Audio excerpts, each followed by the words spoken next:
I took him golf recently. I thought, I'd never play this game. Old man's game, never do it. But my kids play, so I want to play with them. So I go out, and I do really well. I go out on this one day, and I out-power by my instructor. I'm feeling really proud. The next day, I'm not feeling so proud. I keep putting the ball in the water again. I'm so frustrated. Put down another one. Put down another one. I don't care. I don't care what my score is. Let's do it. And finally, I was getting frustrated. He's going things like, ain't it a bitch?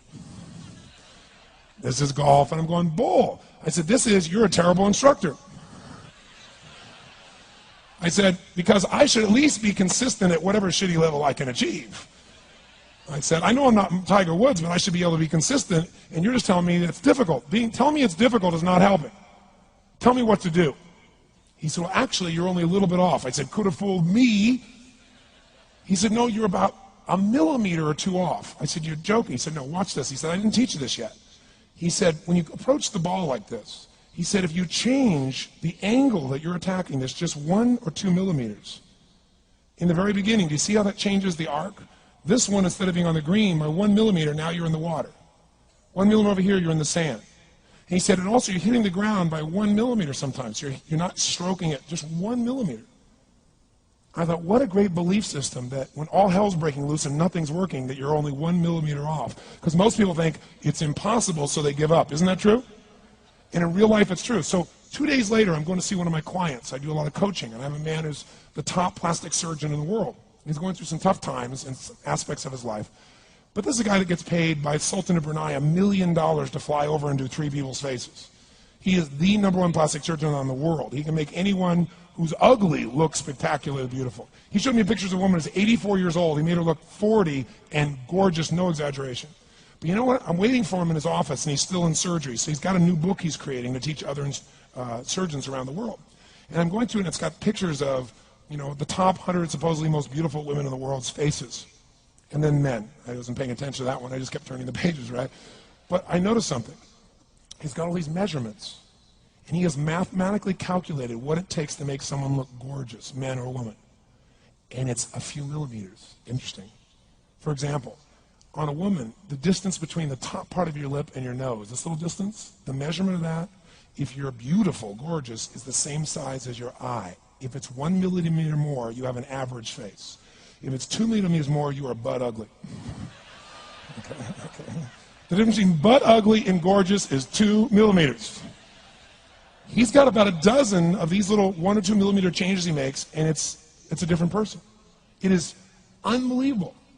So a very powerful belief to leave today with would be, nothing's working, I'm 1 millimeter away. What little thing do I change? And when I do, it changes everything. Because I'm heading this direction, I make this little shift. You take that out an hour from now, a day from now, a week from now, a month from now, you have a totally different destination from that direction.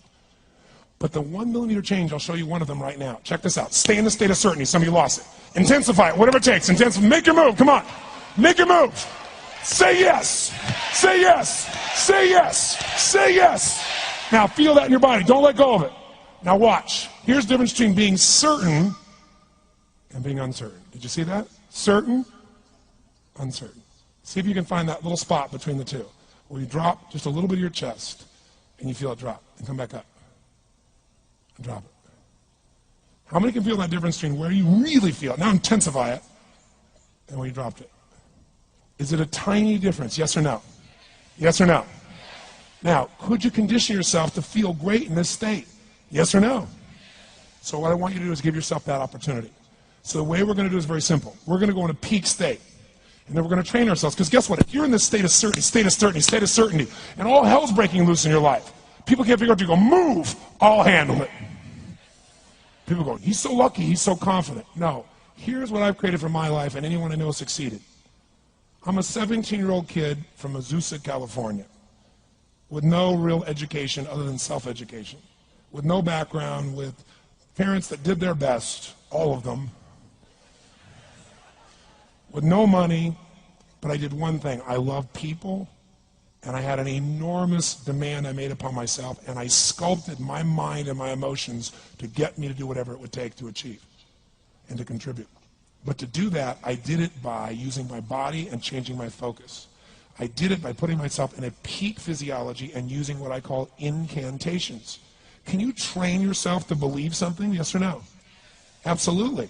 How many of you ever made the fatal mistake of going to Disneyland or Disney World, and while you're there made the fatal mistake of going to a ride called It's a Small World After All? What happens for about a week after you're out of that damn place? You're still singing this thing in your head in 24 languages, right? Well, let me tell you something. How many of you have things when you want to go achieve them and this part of your voice goes, oh, it's not going to happen, or forget it? How many got a voice that sometimes interrupts that good pattern? Say I. And what you want to do is train a new one.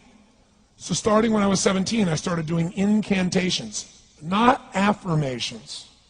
Affirmation, you go, I'm happy, I'm happy, I'm happy, I'm happy, I'm happy. What's the problem? You haven't changed your what? Your what? Physiology. If you don't change your physiology, you won't get anything. So an incantation is not only you speak it, but you embody what you're saying with all the intensity you can. And you do it with enough repetitions that it sticks in your head. Like It's a Small World, now the conversation in your head is always the same and it gives you what you want. So you use your body and your voice. So 17 years ago, I started doing things. I was working for Jim Rohn, this speaker, and I was 17 years old. I had long hair, minestrone soup, acne on my face. And I was trying to call on Bear Stearns type of people and convince them why they should go to this man's seminar and be more successful. I was driving a 1968 Volkswagen that I had earned at $40 a week as a janitor. The only way I did it was park far from the building and then go in, and I love people and I believe, but I put myself in state, and I was able to influence people that were far more successful than I was at the time. I would do something that I still do backstage and have done for 23 years because I don't hope I'm going to be in a good state, I demand it. So I do an incantation using my whole body. I'd say, I now command my subconscious mind to direct me in helping as many people as possible alive today to better their lives by giving me the strength, the emotion, the persuasion, the humor, the brevity, whatever it takes to show these people and get these people to change their lives now. And I would do that literally driving in my Volkswagen to a meeting in LA on the freeway for 40 minutes. People are looking at me, I'm screaming at the top of my lungs. They're going, I know he's a serial killer. I know he is. But by the time I entered that room, when two people meet, if there's rapport, the person who's most certain will always influence the other person. And I was totally certain, and they were trying to get revved up to certainty. Do you agree with this? Yes or no? I do another one because I was poor. I changed my mindset. I kept doing things, but I never got beyond it. I'd say God's wealth is circulating in my life. His wealth flows to me in avalanches of abundance. All my needs, desires, and goals are met instantaneously by infinite intelligence, for I'm one with God and God is everything. And I would imagine the abundance of my life, and I would feel so grateful. And a year later, I went from making $38,000 a year to making $1 million a year in 1 year. Because successful people do what failures won't. You follow me on this? You know?